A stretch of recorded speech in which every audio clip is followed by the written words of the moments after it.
We're down the street from Tilden Middle School, which is slated to close, and we're slated to take their middle schoolers and switch from being a K-5 school to a K-8 school. I'm largely here in solidarity with schools that are closing, including Tilden and also others.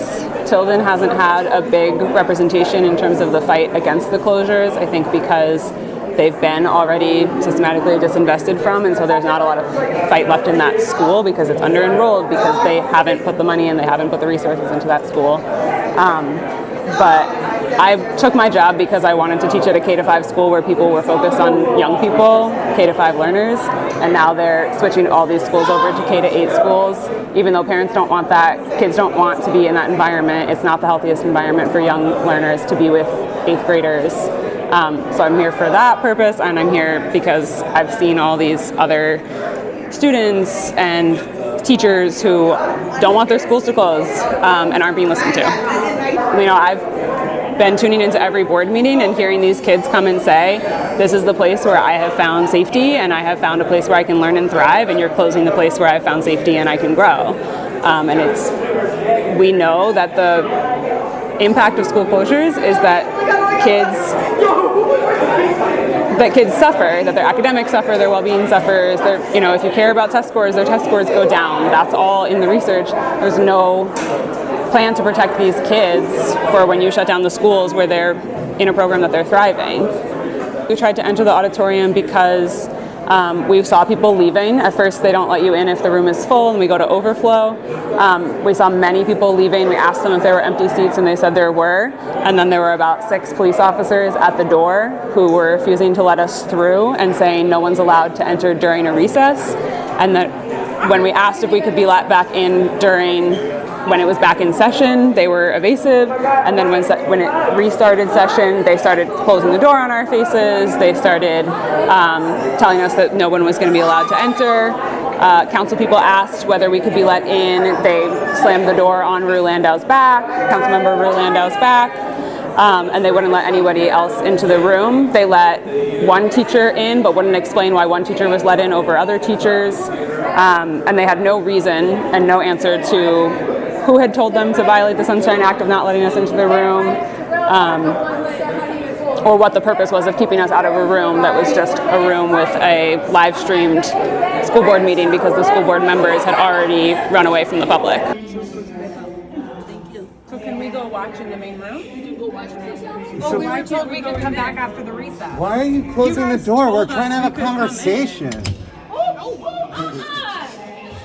There are laws that This is a clear violation of the law.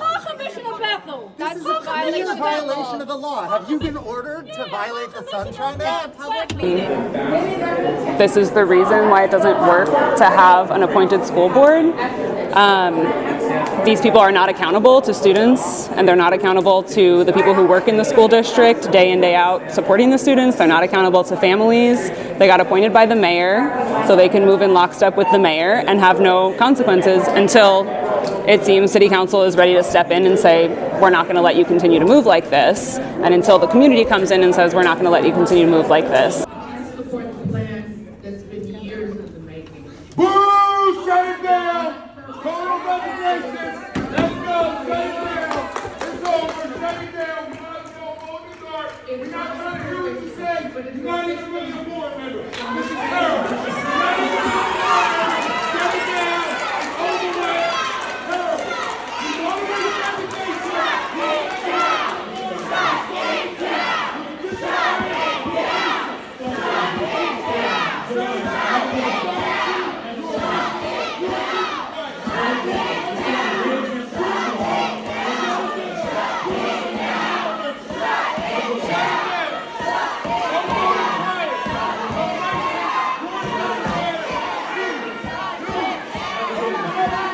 Irony of having President Streeter up there saying, we've engaged the community, and then having the community yell out from the room, no you haven't, and then having him bang his gavel at them and say, start with me, as if he's like goading them to a fight when he works for them and he should be accountable to the teachers, to the students, to the families. It just really clearly lays out why this structure for a school board is not working for Philadelphia.